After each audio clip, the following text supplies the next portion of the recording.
I film, please? Oh my goodness. Hi, you're not a lap dog.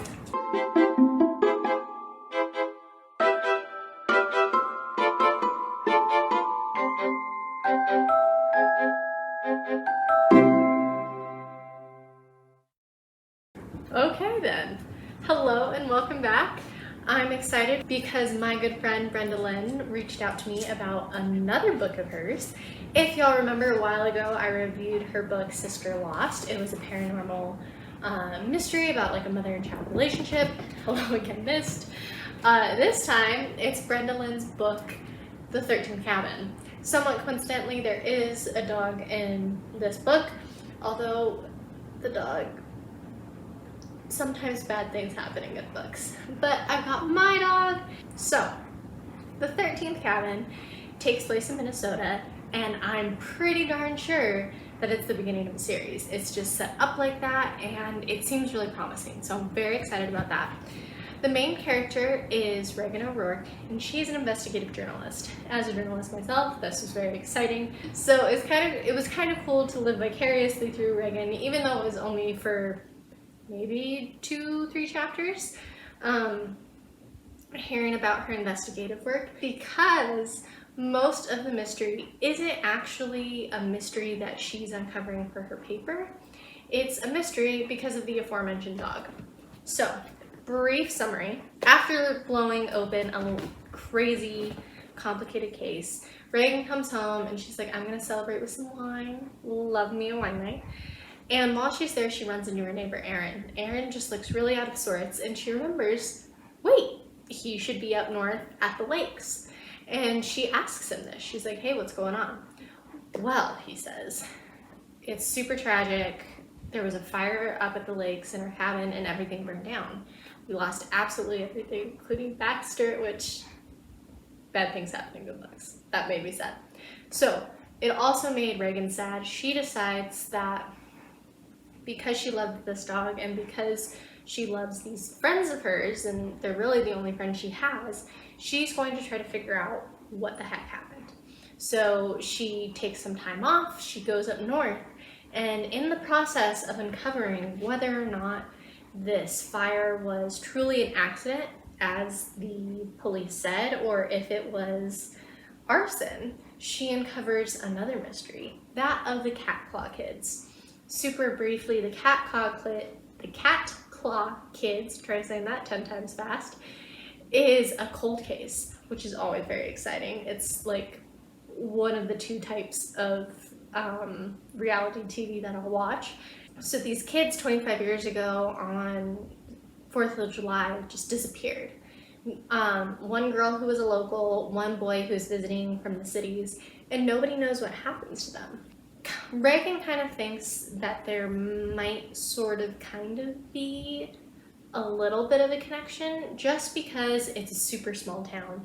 It very much gave me, I don't know how many of y'all watch Psych, it's one of my favorites, but that episode about Joel Spires, which was kind of inspired, well, there's no kind of, which was inspired by the show Twin Peaks. The 13th Cabin kind of gave me those vibes of Joel Spires, Twin Peaks, like small town where everybody knows each other and this tragic thing happened and now it's haunting the town. Maybe a little bit literally. And that's where the paranormal comes in. So Reagan's not just some phenomenally talented investigative reporter. Oh no, she and her family have a secret. I'll save some of the details about how for when you actually read the book, which is due out in September. But long story short, Reagan has a psychic ability where she's able to kind of interact with the psychic memories of people, places, and things.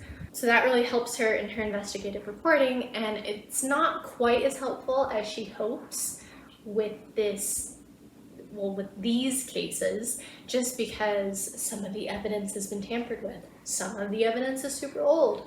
So there's this question of how much of this mystery can be uncovered with her gift and how much of it can be uncovered just with her raw skill. Quick aside, which is also kind of important to the story, but later, so I'm trying to keep the spoilers to a minimum. There's a little bit of romance. She calls it Hatfields and McCoys. Anyway, she is in love with this guy and his family is out to hurt her family. So that adds kind of another added layer of drama for Regan that I think will be really interesting to explore in future stories of the series. So that was the quick aside. That was the quick summary of the 13th Cabin. So what did I like? I loved the characters. I thought Regan was really complex and developed, and I loved how she's valuable.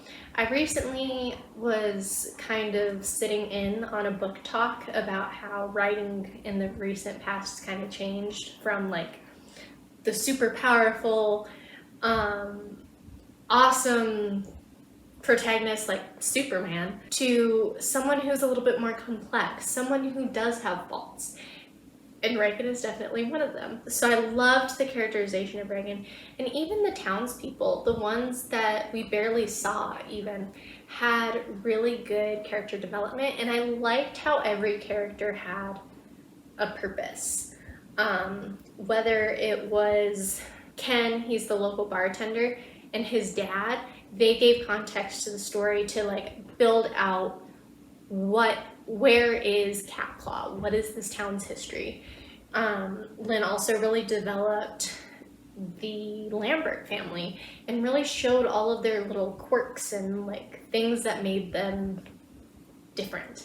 Even the like other families at this lake resort, Lynn didn't necessarily go into like, who are they? Are they here for a family vacation? Yada, yada, yada. But they proved useful because maybe they were a distraction for Regan as she's trying to uncover the mystery. Like just everything very clearly had a purpose and was very developed, and that was just awesome. Something else that I was kind of surprised that I liked was the pacing and the use of, for lack of a better word, flashbacks. There's like somewhere kind of between like a memory and a flashback. There's also a few like very short dream sequences. And honestly, at first, I didn't love them just because at first they seemed kind of frequent. That said, they provided such good context and such good detail that I actually really enjoyed them starting about a third of the way through the book. I think that they're a really useful tool to use in storytelling. I think for me, I'm just so much more used to like seeing flashbacks in film that reading them is always a little bit odd to me. Not bad odd, just different odd, because it's just not something that I see all that often. So even though at first it kind of threw me off, I actually really liked how Lynn used those flashbacks and those dream sequences to move the story along and to share kind of the inner turmoil that Regan experiences over her gift and over this mystery and over her romance, etc. I thought the plot itself was very interesting. I honestly, I think I've said this before, forget that I enjoy mystery. And so having not one, but two mysteries kind of interwoven together was a really fun thing to be able to read. I loved how there was an element of dramatic irony at points where it was kind of like, oh, just wait until you find this piece of information out, Regan. I also loved how there was like, not so much a plot twist, but kind of an unexpected antagonist, really, is what it comes down to. Because it's just such an interesting story that's so well thought out and so complex, especially with those interwoven mysteries, that Lynn really kept you guessing, or at least she kept me guessing. So I really did like that. There is some swearing, there is some talk of personality changes because a certain character gets a concussion and then her whole like outlook changes. There's some discussion of sex. So it's not graphic though, it's just kind of like they had sex. But It's just very minimal in terms of description, so if that's something that normally would be like a flag to you, I don't think that should be as much of a flag just because it's so sparingly and it's not like that central to the story, which, you know, some people are kind of like, why have something that's not central to the story? But I think it just kind of gave it a nice sense of additional depth to not only the characters, but also just kind of like the situation in which the characters were in and how that drove them to take certain actions. So yeah, I mean, unless you're just particularly sensitive to swearing or particularly sensitive to even like very mild mentions of sex, obviously murder, since there's like a murder mystery element because it's been 25 years, so it's like, are they just missing at this point? Like, we don't know. I would say those are probably the biggest triggers, but even so, it was a really good book. It was incredibly compelling. I think Lynn is just a really talented author who brings in the paranormal in very like non-fantastical ways. Like, it seems very realistic, even kind of the fantastical parts. So I definitely recommend The 13th Cabin. I think it's excellent for people who like mystery. I think it's excellent for people who like mild paranormal / fantastical elements. And it's just overall a really entertaining read. I read it in probably like 2 days because I just could not put it down. So that's all I've got for The 13th Cabin. Thank you again for Brenda Lynn for reaching out to me. And if and when there is a future Reagan O'Rourke book, please do let me know because now I'm invested. So next week, I will be reading another kind of mystery book. It's Michael Connelly's The Law of Innocence. I've only gotten about a chapter of the way in, but basically it's about a defense attorney who now has to defend himself because he's been framed. So very excited to get into that, to expand my mystery repertoire, and I'll share that with y'all next time. So in the meantime, happy reading and thanks.